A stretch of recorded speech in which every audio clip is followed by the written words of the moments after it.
description nung binabanggit nyo kaninang independent director? Hindi rin nyo alam.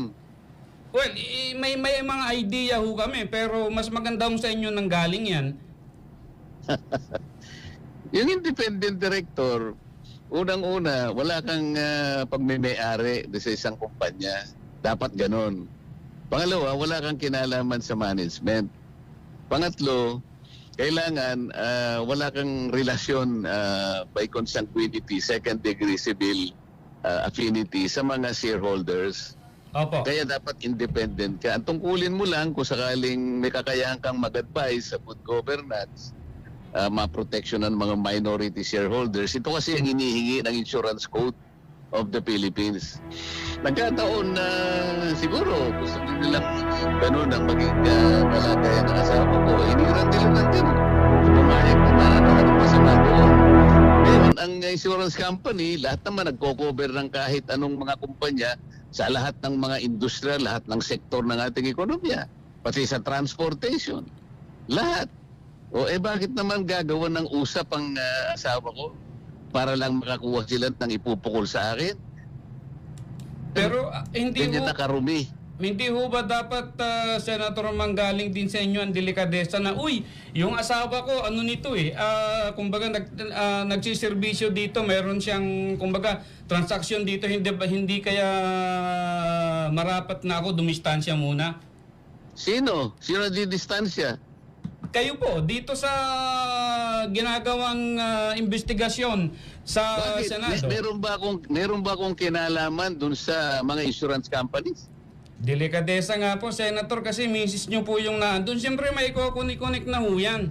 Kung ganyan kayong mag-conclude, independent nga Kaya tinatanong ko nga sa inyo kanina kung naiintindihan ninyo Kaya nga po nagtatanong din kami, delikadesa din ho yung binabanggit namin dito. Hindi Wala na ho ba pinag-uusapan tayong ng ganun? delikadesa dahil wala akong connection doon. Ang asawa ko, independent. Yun nga po, asawa nyo yun Nakikipagdebate ka pa sa akin Akala ko ba, magtatanong ka lang.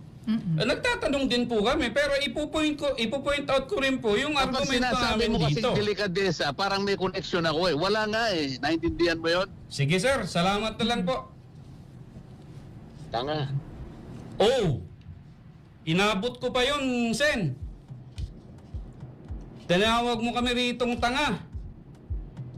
O diba, ano yan? Yan ba yung mambabatas na ibinuboto nyo? Hindi nga niya masagot yung word na delikadesa Ano to? O diba? Saan pupulutin ang ating bayan, ang ating gobyerno kung meron ho tayong mambabatas na ganito? Diba? Buhok pa lamang hindi na ho natin maipakita yung totoong buhok Sasabihan pa kami ritong tanga? Ano yan? Diba? Ay, nako. Naturingan na. Di ba abogado to? Abogado. O diba?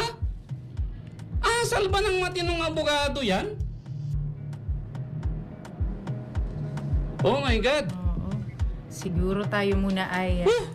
Magbabalik tayo. Magbabalik muna tayo. tayo. My God. Lunes na Huwag Lunes nyo ay... kaming gagani-ganitohin dito. Akala nyo, kami makakasama sa mga naloloko nyo, nagugulat nyo. Ibahin nyo kami rito ho. Magkasubukan tayo dito ng argumento ng katotohanan at ng mga detalye kung hanggang saan ho ang pinakadulo nitong pinasok nyong kontrobersiya. Okay. Sige nga, break nga Siguro, muna tayo. Break muna tayo dahil...